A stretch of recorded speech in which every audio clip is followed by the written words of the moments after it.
Perkenalkan kembali, saya Diandra Tuangrini, NIM 1029093, saya Politik Fisika.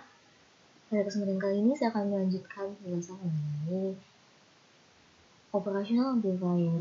Dan pada penjelasan sebelumnya, saya belum memberikan contoh pada rangkaian buffer atau voltage follower.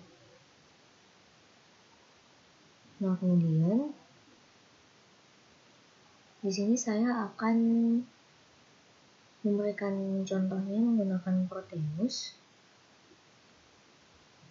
Di sini setelah menggambarkannya, nah seperti yang saya katakan sebelumnya bahwa ini tuh adalah modifikasi dari rangkaian inverting yang bekerja di daerah linear.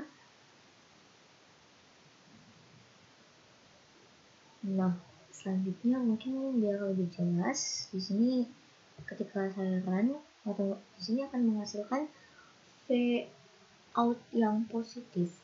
Yang maksudnya di sini gitu, kalau positif tidak terjadi perubahan fase pada sinyal keluarannya nanti.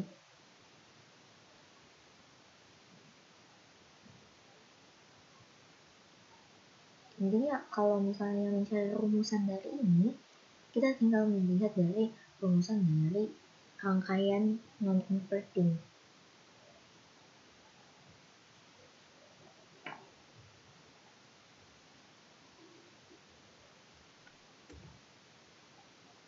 Selanjutnya adalah rangkaian komparator. Rangkaian komparator juga bekerja di daerah yang jenuh. Dia bekerja di daerah yang jenuh. Rangkaian komparator ini akan menjadi pembanding, di mana akan membandingkan sinyal input inverting dengan sinyal input non-inverting.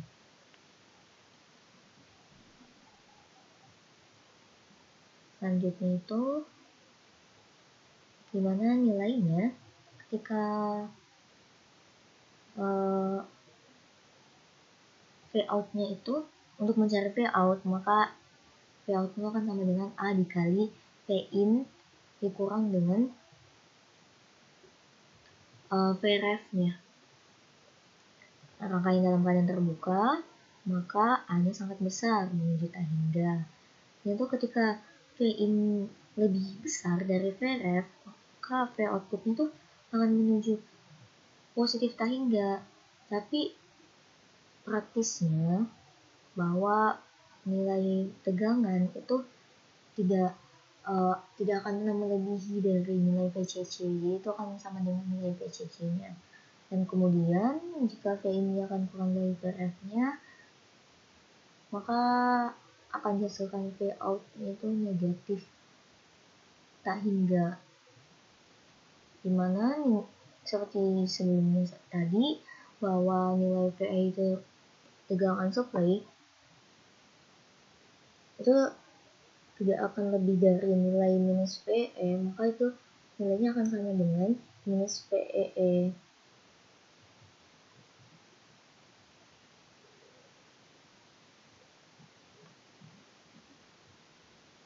Agar lebih jelas, di sini kita akan memperlihatkan gambar rangkaiannya, yaitu merupakan gambar rangkaian komparator.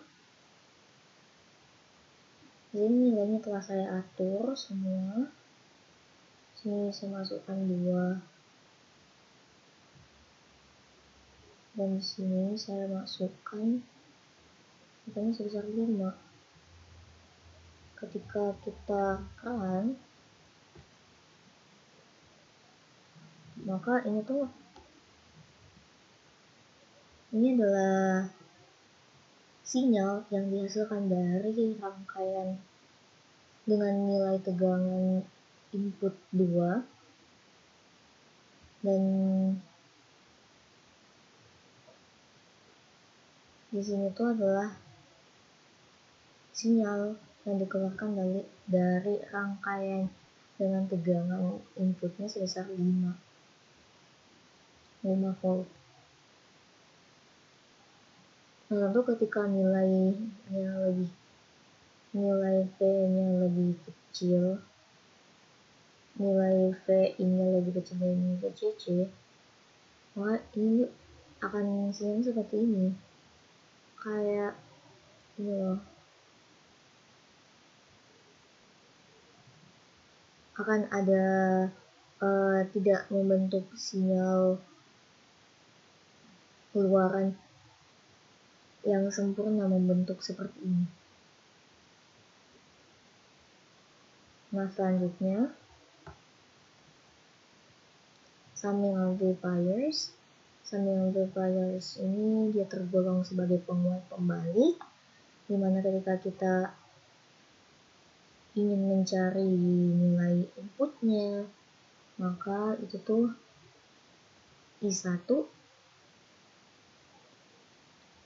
nya itu akan sama dengan V plus V1 dikurang V minus dibagi dengan R1. Ketika kita mencari I2, maka V2 dikurang V minus dibagi dengan R2, begitupun seterusnya. Untuk kita mencari IF itu kita bisa peroleh dengan V minus dikurang dengan V out dibagi dengan RF-nya. Kita tahu bahwa V minusnya itu adalah 0 karena V minus sama dengan V plus, sedangkan V plus ini terhubung dengan ground, dimana V plus ini 0, maka V minus itu akan 0. Jadi ketika kita mencari IF itu sama dengan minus dari V out dibagi RF. Jadi IF di sini tuh akan mengalir I1, I2, I3, I4 sampai IN. Nah, ini itu adalah IF-nya. Jadi kita ingin mencari IF itu adalah hasil penjumlahan dari I1, I2, I3, I4 misalnya. Kebalik. Ya, kurang lebih seperti itulah. Jadi ketika kita ingin mencari V out, maka V out itu akan sama dengan minus RF dikali dengan V1 per R1 ditambah V2 per R2 ditambah dengan Vn per Rn. Jadi sekedar informasi bahwa summing amplifier ini adalah contoh yang baik dalam analog circuit, khususnya sebagai analog computing amplifiers.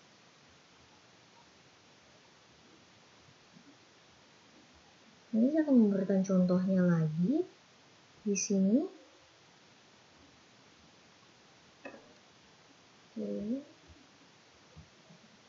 Ini adalah contoh dari rangkaian summing amplifiers. Jadi ketika kita run, itu nilainya akan menghasilkan nilai negatif 9,5. Ini menunjukkan bahwa terjadinya pembalikan fasa pada rangkaian ini.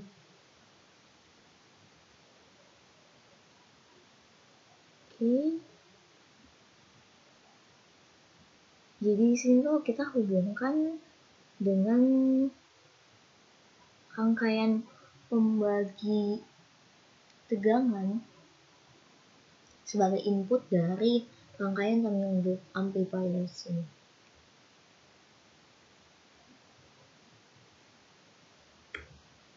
Selanjutnya adalah differential amplifier. Untuk differential amplifier ini kita bisa memperoleh nilai V out-nya adalah RF dibagi dengan R1 dikali dengan V2 dikurang V1.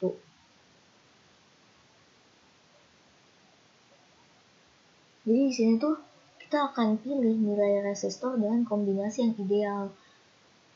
Dengan kita tahu caranya bahwa itu adalah kombinasi yang ideal, maka kita akan membuat RF itu akan sama dengan R1, sedangkan RF akan sama dengan R3, sedangkan R1 akan sama dengan R2. Jadi sebenarnya V out ini sangat bergantung pada RF dan R1 serta delta V-nya, yaitu V1 dengan V2. Selanjutnya adalah instrumentation amplifiers, dimana dalam instrumentation amplifiers ini kita bisa memperoleh rumusan bahwa V out itu akan sama dengan RF dibagi dengan R1 dikali dengan V2 dikurang V1.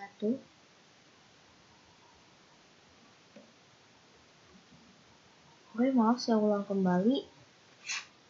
Itu adalah rangkaian instrumentation amplifiers. Nah, dalam rangkaian ini tuh terdiri dari beberapa susunan dari rangkaian amplifiers yang sebelumnya saya jelaskan bahwa di sini tuh adalah rangkaian buffer.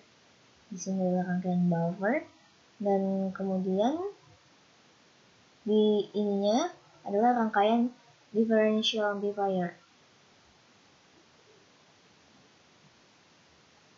Nah, kemudian differential amplifier ini akan menghasilkan penguatan yang nilainya bergantung dari nilai dari resistornya.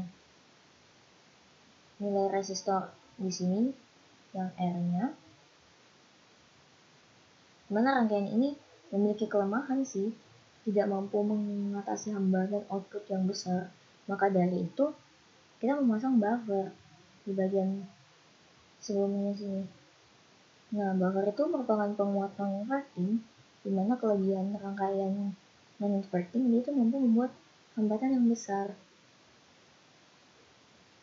Jadi diperoleh rangkaian instrumentation amplifier dengan ciri khas input differential yang besar, penguatan besar, hambatan inputnya besar, sedangkan hambatan outputnya yang kecil.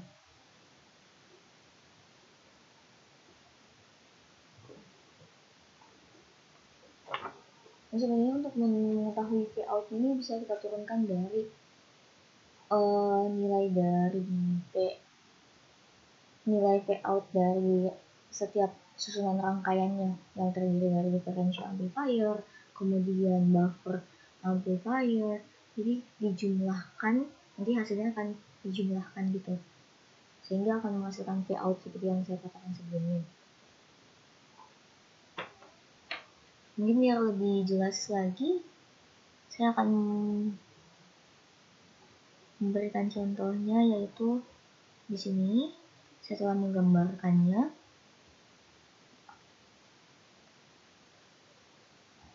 Ketika dihitung berdasarkan rumusan yang telah saya sebutkan sebelumnya, itu tuh akan menghasilkan V yang sama dengan sebesar ini, 0,01. Dimana kita lihat bahwa di sini tuh nilainya V-nya positif, berarti tidak ada terjadi pembalikan fasa pada rangkaian ini.